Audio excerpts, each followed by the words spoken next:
রাত 9টার দিকে সাইডে আসছি 40 বস্তা দুটো গাড়ি নিয়ে 40 বস্তা পেঁয়াজ। আচ্ছা, তখন নোয়াপাড়ার ব্রিজ পার হয়ে আসলি শঙ্কর বাসার সামনে, শঙ্কর বাসার রাস্তার পরের থেকে কিছু ডাকাত দল আইসে পেঁয়াজ করা ছিনতাই করে নিয়ে গেছে। দর্শক আসসালামু আলাইকুম। দৈনিক অভয়নগর ফেসবুক পেজের পক্ষ থেকে স্বাগত জানাচ্ছি তৌহিদ হাসান ওসামা। দর্শক আপনারা জানেন গত 5 আগস্ট আর ছাত্র জনতার রক্তক্ষয়ী বিপ্লবের মধ্য দিয়ে সাবেক স্বৈরশাসক শেখ হাসিনার পতন হয়েছে। ঠিক তারপর থেকেই একটি শ্রেণী সারা বাংলাদেশে ভাঙচুর, অগ্নিসংযোগ এবং লুটপাটের মতো ঘটনা ঘটাচ্ছে এবং তারা নিরবিচ্ছিন্নভাবে এই পরিবেশ ঘোলাটে করার জন্য এখনও তৎপর রয়েছে। তেমনই একটি ঘটনা আমরা জানতে পেরেছি 5 নম্বর শ্রীধরপুর ইউনিয়নে গতকাল রাতের একটি ঘটনা আমরা জানতে পেরেছি, যেখান থেকে 40 বস্তা পেঁয়াজ লুট করা হয়েছিল। আমি যার বাড়ি থেকে লুট করা হয়েছিল আমি তার সাথে একটু কথা বলতে চাই। আপনার নামটা কি? মোহাম্মদ ইউসুফ সর্দার। আচ্ছা, কালকে কি হয়েছিল আমাদেরকে একটু বিস্তারিত জানান। কালকে আমরা ভুমরা থেকে রাত 9টার দিকে সাইডে আসছি 40 বস্তা দুটো গাড়ি নিয়ে 40 বস্তা পেঁয়াজ।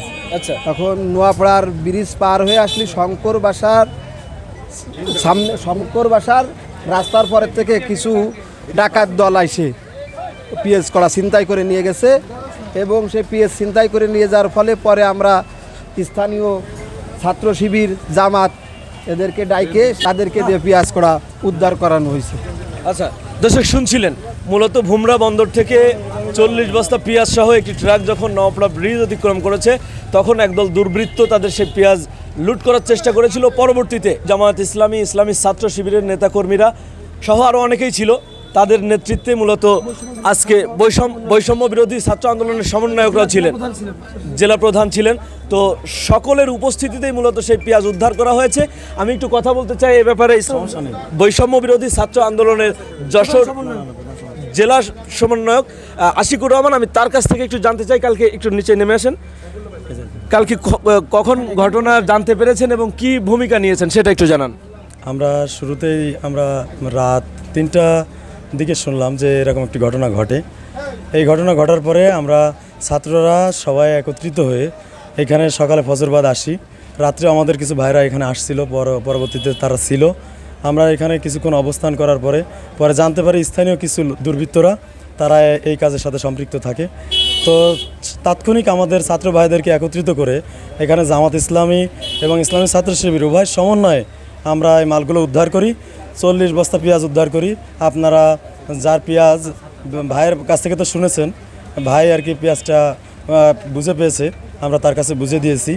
আর এমন ঘটনা যদি অভয়নগর উপজেলাতে কোথাও হয়ে থাকে, আপনারা যারা সাংবাদিক ভাইরা আছেন, আমাদের যে সমস্ত স্থানীয় প্রতিনিধি ভাইরা আছে, এই প্রতিনিধি ভাইদেরকে আপনারা জানাবেন যেখানে যে লুটপাট হবে, যে এগুলো হবে, এইগুলো আমাদের তাৎক্ষণিক জানাইলে, আমাদের স্থানীয় প্রতিনিধিদের মাধ্যমে আমাদেরকে জানাইলে আমরা সাথে সাথে করব, আমরা এটা পদক্ষেপ নেওয়ার চেষ্টা করব। আচ্ছা, গতকালকে রাত্রে বিভিন্ন এলাকায় মাইকিং হয়েছে, ডাকাতির মাইকিং, আসলে এই ধরনের কোনো ঘটনা আপনারা যেহেতু ছাত্র সমন্বয়ক আপনারা জানেন কিনা বিষয়টা?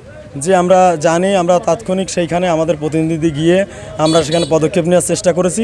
আর যে সমস্ত জায়গায় লুট হয়েছে, আমরা ভিতরে শুনেছি একটা সংখ্যালঘু ভাইয়ের বাসা থেকে 30,000 টাকা লুট করা হয়েছে। আমরা তাৎক্ষণিক সেইখানে গিয়ে তার সঙ্গে কথা বলেছি, তাকে অভয় দেওয়া হয়েছে। এমন ঘটনা যদি আশেপাশে কোথাও ঘটে, শুধুমাত্র আমরা না, আমরা যারা সবাই এই আন্দোলনের সাথে সম্পৃক্ত ছিলাম, এই আন্দোলনের সবাই যেন একত্রিত হয়ে আমরা যেন এই সাধারণ মানুষদের পাশে দাঁড়াতে পারি, আমাদের সকলের প্রতি আপনাদের প্রতি আমাদের আহ্বান। আর সাথে সাথে যারা পাড়াতে মহল্লাতে আছেন, মহল্লায় আপনারা নিজেদের মতো প্রতিরোধ করার জন্য আপনারা সর্বোচ্চ চেষ্টা করেন, প্রতিরোধ গড়ে তোলার জন্য একটা করে কমিটি তৈরি করেন এবং আমরা যারা উপজেলাতে আছি আমাদেরকে জানাবেন। আমরা তাৎক্ষণিক সিদ্ধান্ত নিয়ে আমরা সেখানে এসে উপস্থিত হয়ে যদি আপনারা কোনো দুর্বৃত্তকে দেখতে পান, সাথে সাথে তারা ধরে বেঁধে রাখবেন।